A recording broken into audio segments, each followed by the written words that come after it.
BCom part first, subject banking and financial management, paper first,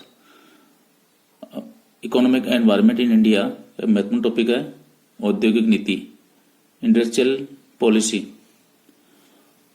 औद्योगिक नीति किसी देश में उद्योगों की स्थापना, संचालन, नियंत्रण एवं संवर्धन के संबंध में घोषित नीति निर्देश हैं जो उद्योगों के विकास के स्वरूप को निर्धारित करते हैं। हमारे देश में सर्वप्रथम 1948 में औद्योगिक नीति का प्रारूप निर्धारित किया गया था। 6 अप्रैल 1948 को डॉक्टर श्यामा प्रसाद मुखर्जी तत्कालीन उद्योग एवं वाणिज्य मंत्री ने इसकी घोषणा की थी। इसमें मिश्रित अर्थव्यवस्था का भारत में सुझाव दिया था। इसकी विशेषताएं हैं, उद्योगों को वर्गीकरण किया गया था। इसमें प्रथम श्रेणी के उद्योग थे, केंद्र सरकार का पूर्ण नियंत्रण होगा, जैसे अस्त्र शस्त्र, युद्ध सामग्री, परमाणु शक्ति का उत्पादन व नियंत्रण, रेल परिवहन। उद्योगों में दूसरा वर्गीकरण था, वह था ऐसे उद्योग जो जिनका भविष्य में दायित्व राज्य का होगा। वर्तमान उद्योगों का राष्ट्रीयकरण नहीं होगा, यदि होगा तो उचित मुआवजा दिया जाएगा। ये उद्योग हैं लोहा इस्पात, कोयला, वायुयान, खनिज तेल, टेलीफोन व तार, जलयान निर्माण। तीसरी श्रेणी के उद्योग थे, इनमें 18 उद्योग हैं, इन पर सरकार का नियंत्रण एवं विनिमय आवश्यक समझा गया। और चौथा श्रेणी के उद्योग हैं, इनका विकास निजी एवं सरकारी उद्यम स्वतंत्र रूप से कर सकते हैं। इस प्रकार 1948 की औद्योगिक नीति में उद्योगों को 4 भागों में बांटा गया था। इसके पश्चात 1956 की औद्योगिक नीति घोषणा की गई। 30 अप्रैल 1956 को भारत के तत्कालीन पीएम पंडित जवाहरलाल नेहरू जी ने इसकी घोषणा की थी। इस औद्योगिक नीति की प्रमुख विशेषताएं निम्नलिखित हैं। इसमें भी उद्योगों का वर्गीकरण किया गया था।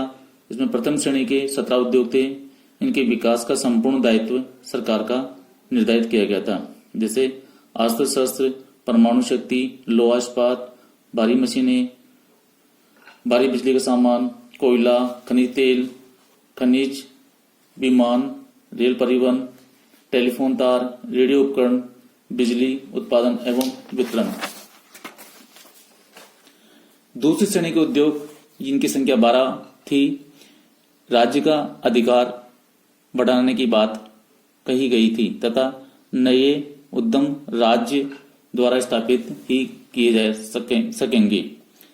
तीसरी श्रेणी के उद्योग थे, उपरोक्त के अलावा जो बाकी शेष उद्योग तीसरी श्रेणी में लिए गए थे, इनको निजी क्षेत्र के लिए खोल दिया गया था। 1977 एवं 1900 औद्योगिक नीति में भी कमोबेश इसी प्रकार देश के औद्योगिक विकास के लिए वर्गीकरण किया गए थे। अब हम लोग 1991 की जो वर्तमान औद्योगिक नीति है उस पर मुख्यतः चर्चा करेंगे।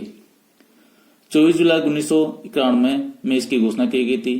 इस नीति के निम्नलिखित उद्देश्य थे: औद्योगिक विकास के लिए मजबूत आधार तैयार करना, उद्योगों की प्रतिस्पर्धात्मक क्षमता में वृद्धि करना, उदारीकरण शुरू करना, एफडीआई पर प्रतिबंध हटाना, एमआरटीपी एक्ट की रुकावटों को कम करना, प्रौद्योगिकी को प्रोत्साहित करना, पूंजी बाजार को विकसित करना, निजी क्षेत्र के विकास हेतु वातावरण का निर्माण करना, सार्वजनिक क्षेत्र के उद्योगों की स्थिति को सुधारना, अनावश्यक नियंत्रण से अर्थव्यवस्था की मुक्ति करना।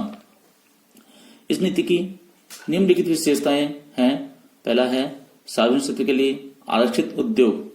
1956 की नीति में 17 उद्योग इसमें शामिल किए गए थे, इन्हें अब घटाकर 8 उद्योगों तक कर दिया गया था।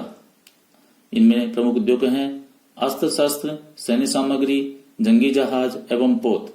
दूसरा है परमाणु शक्ति, तीसरा है कोयला, चौथा है खनिज तेल, पांचवा है लौह अयस्क, मैग्नीज, क्रोम, गंधक, हीरा, सोना, खनन इत्यादि।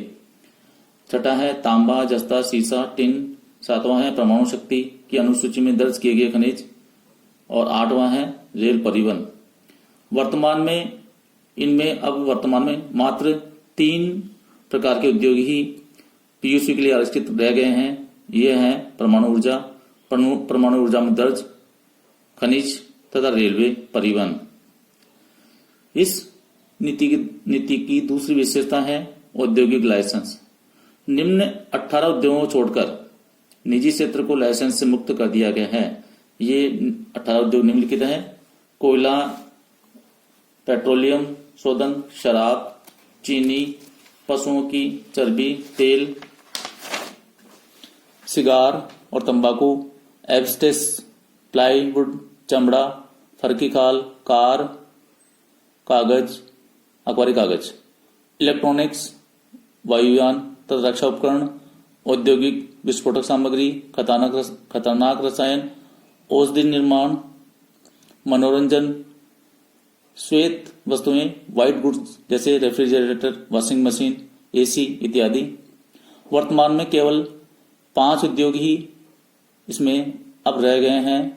5 उद्योगों में पहला है शराब, दूसरा है सिगार, तीसरा है इलेक्ट्रॉनिक वायुयान रक्षा उपकरण और चौथा है औद्योगिक विस्फोटक सामग्री और 5वां है खतरनाक रसायन।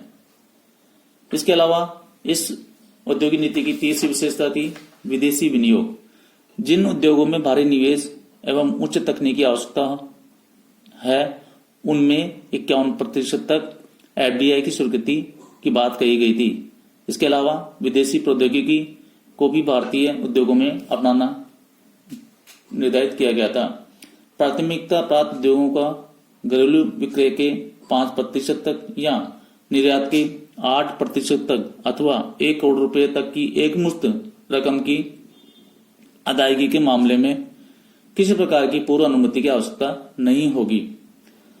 इसके अलावा सार्वजनिक क्षेत्र में डिसइन्वेस्टमेंट सिक्योरिटीज को पुनर्निर्माण बोर्ड को सौंपना, निष्पादन में सुधार हेतु एमओयू के द्वारा बोर्ड को अधिक स्वायत्ता, अधिक उत्तरदायी बनाया गया था। इस नीति के बहुत सारी खूबियों के बावजूद भी इसकी आलोचना की गई है। जैसे यह नीति नेहरू जी के विकास मॉडल से भिन्न रही है। It has reduced the importance of public sector and the private sector and foreign investors have been allowed to play freely. They will safeguard their own interest instead of India's interest. दूसरी बात इसकी जो आलोचना है वह है बहुराष्ट्रीय कंपनियों द्वारा भारतीय लोगों का शोषण किया जा सकता है। ये हमारे प्राकृतिक संसाधनों को अपने हित में शोधन करेंगी। इसके अतिरिक्त ये केवल उपभोक्ता वस्तुओं का उत्पादन ही पर ज्यादा जोर देती है, जबकि ये भारतीय उद्योग भी उत्पादित कर सकते हैं।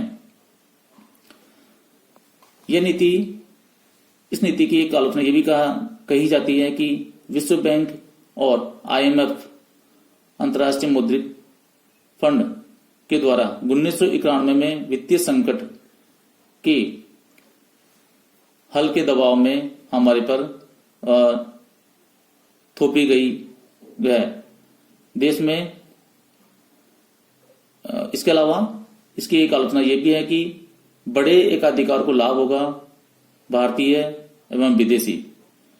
इसके अलावा इससे देश में बेरोजगारी को बढ़ावा मिलेगा। धन एवं संपदा का एकत्रीकरण की संभावना भी इस नीति में की गई है।